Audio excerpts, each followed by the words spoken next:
When I wrote my dad's obituary, I didn't mention my mom and exposed her years of abuse and neglect. I originally posted this in petty revenge, but it was removed, so I'm guessing it's more appropriate for here. My dad died December 1, 2022. He briefly lived with me before his passing after a long stint of being chronically ill for the past 15+ years. As his health declined, he relied more on my mom for things.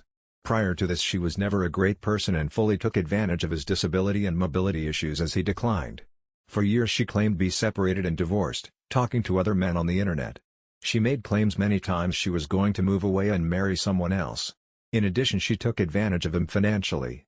We tried every legal avenue we could find to have her kicked out, arrested, or force her out, but those attempts were met with responses that it was a civil matter and there was nothing that could be done.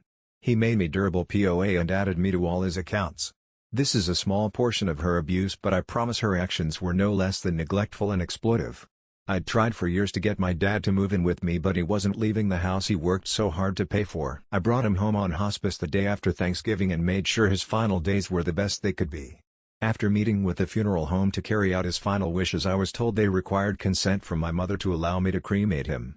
It was no surprise she initially told me no and only agreed after I allowed her to keep the Social Security survivor benefits, which would have been hers anyway. I wrote his obituary and left her out of it. There was not a single word or mention he'd ever been married or had a spouse. I didn't feel she deserved to be recognized or viewed as a grieving widow when she spent their marriage as a shitty spouse and person.